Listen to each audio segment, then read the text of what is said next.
I know that some of you are still thinking that this is a lot of nonsense. Maybe you're right. But answer me this. How is it that several people can give identical descriptions of the ghostly apparition they saw when they know nothing of each other and have never spoken about it? Is it because they really did see a ghost?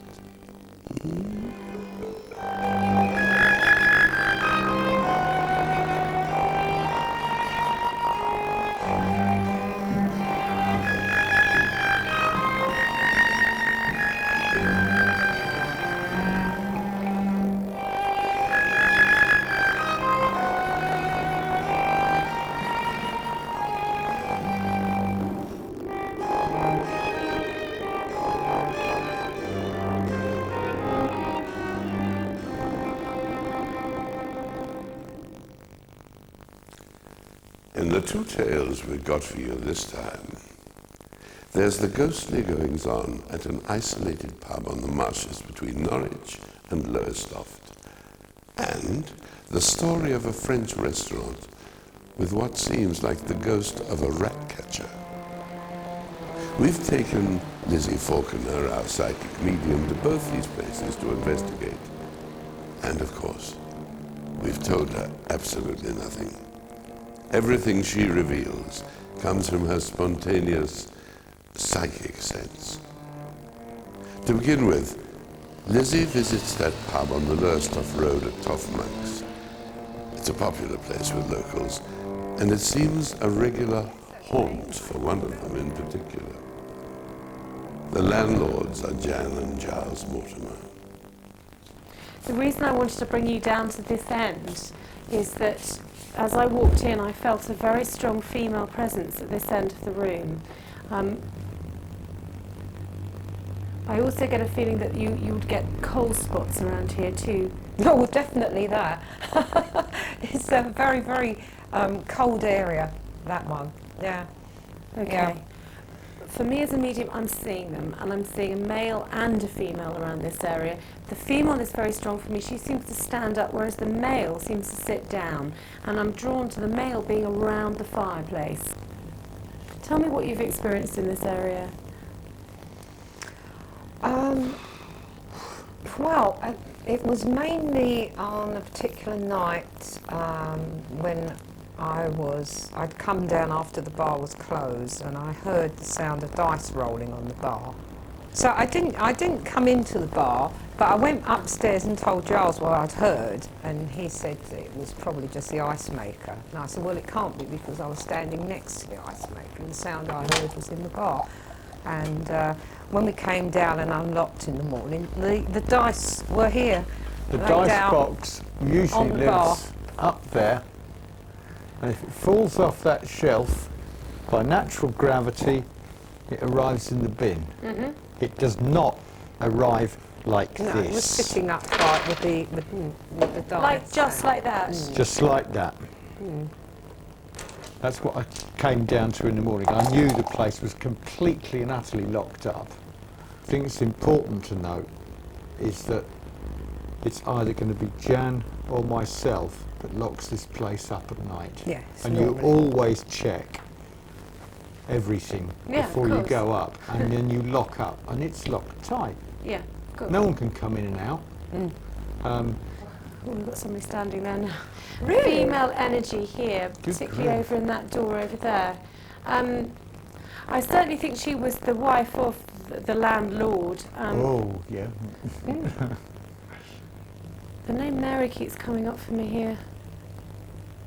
Mary or Marie.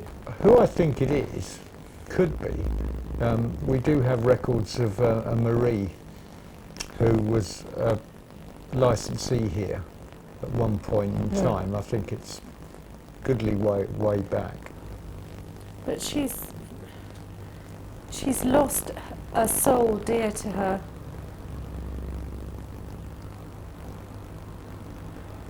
I'm trying to work out what she's saying to me, but she's crying so much. It's very sad. Isn't that the one whose But husband died? she also had a fairly broken relationship Yeah. and had several relationships afterwards. Yes, because apparently. other gentlemen's names appeared on the licence with hers. I see. Yeah. Okay. Well, how about we go somewhere else then and have a look at another area? Would that be all right? Yes, Fine. great. Yes. Fine. Okay. Which way do we go? So we're going into your private quarters now. Is that where you live? Yes. Yeah. Yes.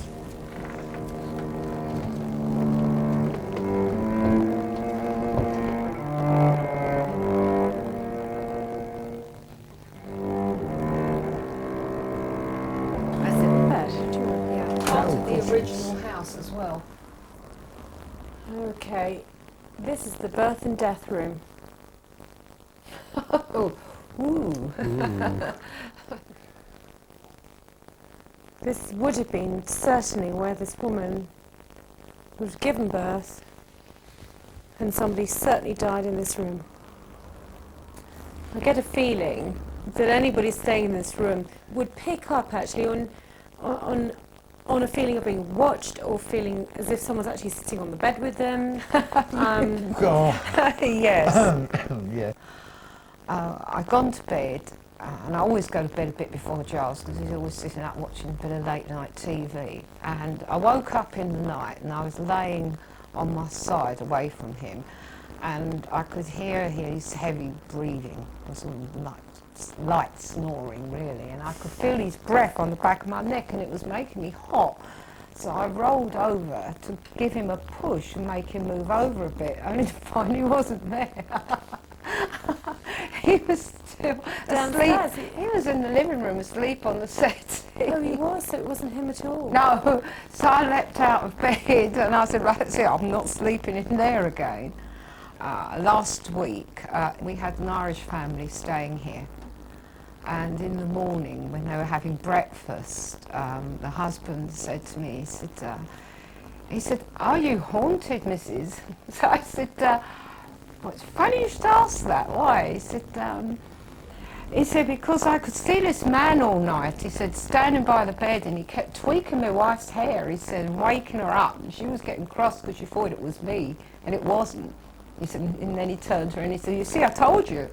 And he actually described the person, which is why I was interested if you had any description of this, to see whether it sort of matched with his.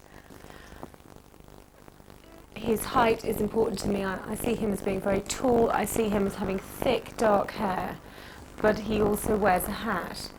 This hat is not a flat cap. I'm seeing something that's much more, it has height to it. He also has a waistcoat, like you do, Giles, but he has a jacket over the top of it. There's something you may like to see at this point. I hope you're ready for it. I wonder if that means anything to you at all. Well, that's very interesting, because he certainly is wearing the waistcoat and the jacket and the shirt, and he has the hat. Do you know who this gentleman is? Yes, we do. We got a rough idea anyway. Yeah, his name's Fred Brock, and he was a customer here in the top He's a line. regular, yeah. I see, okay. He has to be the one that's been playing the dice. He's got to be. Yeah, Giles has a feeling about that. I'm 99% sure. He keeps saying that he touches his hair in the night when he's But I'm an sleeping here engineer, too. so I don't take things lightly. I don't sort of. Yeah. I'm not He had a airy full fairy head of with hair, that you see, stuff. before he moved here. Well, you have a pub that is fantastic, and I love the fact that it's got such a strong energy here. And it's been very interesting coming here today. Thank you for inviting us Well, here. thank you. Before I came here, I had not seen any evidence of ghosts or of any sort of any form. No, in fact, you've been very cynical. But I would be cynical. Yes, cynical would be a good word. Having come from an engineering background and never living in a haunted house before, I suddenly found myself in a place that has evidence of ghosts, or they must be ghosts, because I can find no real Logical explanation. Yeah, no logical explanation, no physics involved. You think that doesn't happen. It does not happen. But it's happening. Yeah. And it happens all the time. So I'm sort of think, well, okay, so it happens. I can't explain it. We don't actually see the ghosts here, but things do move about all the time. And that's a little bit harder to explain. I mean, you know, you do sometimes start to wonder if you're wandering in your head a little bit when these things happen. So I'm relieved greatly about that. Yeah. The only reservation I have about it all is that I hope to God that I don't come back and haunt here when I'm dead, because I work 14 hours a day already and I don't want to do it for the rest of eternity. I really don't. You know, please God, let me go to heaven or somewhere. Don't send me back to Toft Lion.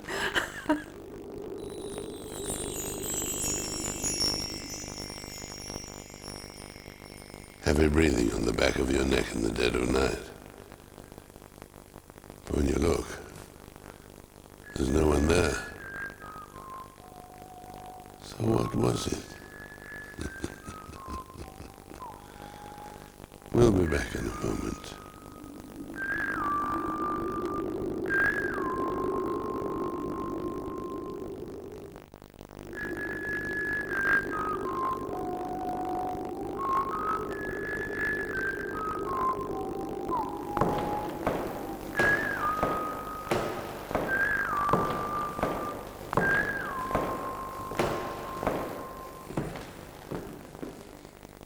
A ghost in white. A ghost in black. Loud, heavy footsteps. These things have become part of daily life at a French restaurant in the Hertfordshire village of Margate.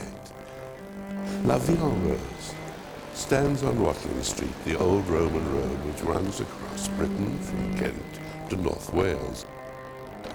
It's owned by Christian Volpe. The restaurant manager is Freddie Robinson. And the chef is Tony Linehan. Lizzie was in her element. Now, I mean, I know that you don't have this now, but I am picking up that at some point there was a connection with rats. Nothing to do with this restaurant, I hasten to add, but a long, long time ago there was somebody who was like a rat catcher, something like that I'm picking up on. There was a problem, I think, within the whole community, and this man was connected with this problem that was surrounding the community. And but on the other side, I'm drawn more to a very tall figure who walks around, a male figure who looks, I mean, almost like sort of your classic spirit. I mean, he's got a hood on his head. That's what I'm seeing. Okay, shall we have a wander around then? Thank you. Thank you. So this is the dining area. Freddie's had the experience in this particular area. As we walk towards this sort of, as I pointed out originally about the man, I'm drawn more and more to religion as we go that way for some reason. There's more and more religion attached to this place. Oh God, no! And I'm seeing a rope, Noose. a noose. Yeah, I'm seeing a noose. Freddie, I know you've got a story to tell about this area here. Tell me what happened to I've you. actually seen a guy standing in front of the fireplace. Just Yes. standing Yeah. with his back to me. Okay. I was standing about where I am now, and he was standing just there, just looking at the fireplace, all dressed in black. All in black. All in black. Did he have a hood? No. No, he didn't have a hood. Okay. Tell me, how do you feel about that? That must have been very frightening. I wasn't scared at all. I just saw him, and I thought, I came round to serve him. You And thought he was... I thought he was there, and there was Regular. another guy sitting in the bar, and I said, well, where did he go? And he said, who? And I said, the guy that was standing there. He said, no, there was nobody there. So he was standing there. What was he doing? Warming his hands on the He was fire? just, or? no, he was just standing looking at the fire. Okay, you just kind of thought he was another I guy. just thought he was a customer, so I Yeah. just came round to serve him. Okay, okay. I'm wondering if the man that you saw was this rat catcher that I referred to earlier on, because I do feel that that's more connected with this area here. Well, there is a possibility of that because the High Street, which is the old Watling Street, the whole area is built on an underground lake, and it used to flood all the time up until about the 50s when they dug the whole High Street up and redid all the drainage. So there has been a lot of flooding around here, which obviously could lead to rats with, you know, that amount of water around. I feel that this man was, without a doubt, some kind of character. He was well known for being the sort of the rent-a-kill of his time, if you know what I mean. He was a tall man. I'm picking up he was a tall man, and I'm picking up that he had a beard. There was something rather pointed looking about him. I mean, even his head was quite pointed. Angular. Yes, angular. Mm. Thank you. Yeah, that's okay. That makes more sense. Yeah. I feel there's so much that we need to do to kind of move on and see much more if we can. So let's go and have a look around, see what else I pick up on, and then give you a Okay, conclusion. well, it's plenty to see anyway. Great, fantastic. Okay. Thank you. Thank you. Should we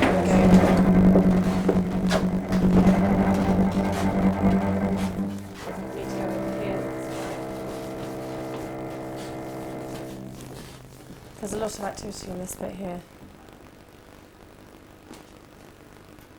This is where I feel there's another person that stands here. I'm absolutely certain of it. There's somebody who stands here. This is the one I'm saying looks like he's all in a cloak. Do you understand that? I say he. To be honest, I'm not even picking up on a face here. Just a shape. It's a shape, and it's a very long, thin shape. That's what I'm picking up on. Are you picking up on a colour? I'm picking up on two colours. I'm picking up on white, and I'm picking up on red. White. 2 weeks ago, we were sitting down at the far end of the restaurant. I think there was 4 or 5 of us. We were sitting down there, and for some reason I looked up this way, saw a figure in white. But it was there for a split second and then moved off. Apart from being white, what did you see? It was a shape. It was a figure, but it wasn't, you know, distinct. There was no facial features or anything like that. And it was a split second, a figure standing in white, about where Freddie is, that just moved off that way very quickly. Yeah. The thing is, you have so many different people and spirits in this place. It's difficult to differentiate between one and another because they sort of. It's kind of like Piccadilly Circus for ghosts here. Because we're on 3 ley lines. Right. Okay. Well, that makes a lot of sense then. Yeah. Right. So, shall we go upstairs now and see what I can pick up on upstairs? Would that be all right? Yeah.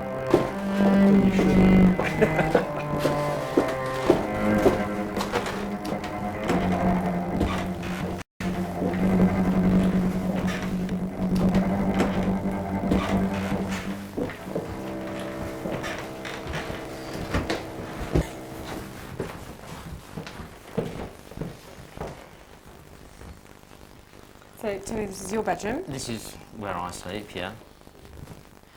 I'm seeing a spinning wheel. I don't know why, but I'm seeing a spinning wheel. And children, little children, I'm seeing as well. Whispering children, that's what I'm getting. I've heard from previous people that lived here that they'd heard the voices of children in here, Right, okay. but I've never picked that one up myself. Well, tell me, Tony, what have you seen or experienced in this room? And I always felt a bit uncomfortable about the place. And I woke up in the middle of the night and heard footsteps coming up the stairs we've just come up.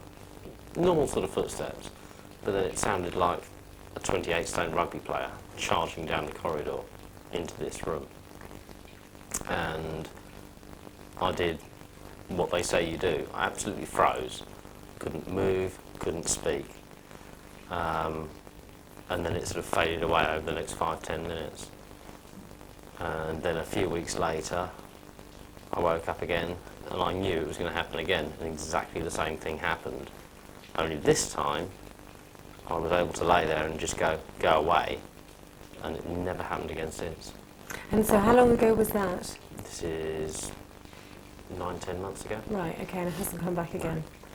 We could go on all night with this place. It's just such a fascinating property, and you know, there's so much more to still uncover here that hasn't been uncovered. Unfortunately, we have to come to an end. But thank you. Wow, thank you very much, as we do in France. Thank Thank you. you. Thank you. Thank you. And as we do in England. Thank you, Tony.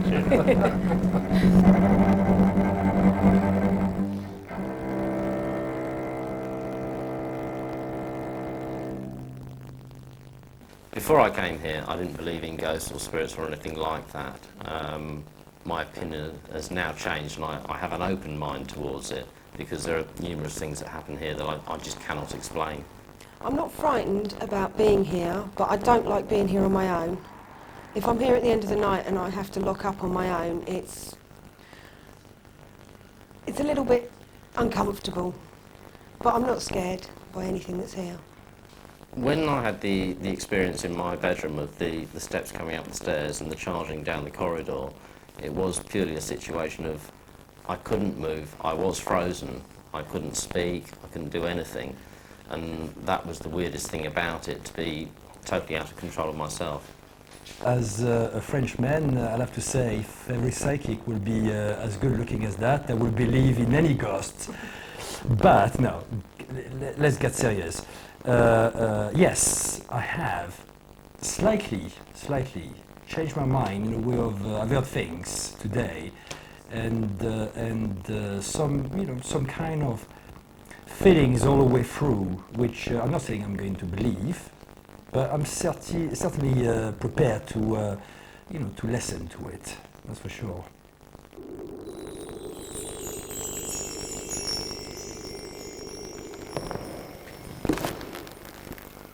Well, that's your worst nightmare, isn't it? You're lying in bed all alone in the dead of night, and heavy footsteps come up the stairs and along the passage to your bedroom door. What would you do? Would you hide under the bedclothes? Or would you get out of bed to see what it is? Would you? Really? Sleep well. If you can.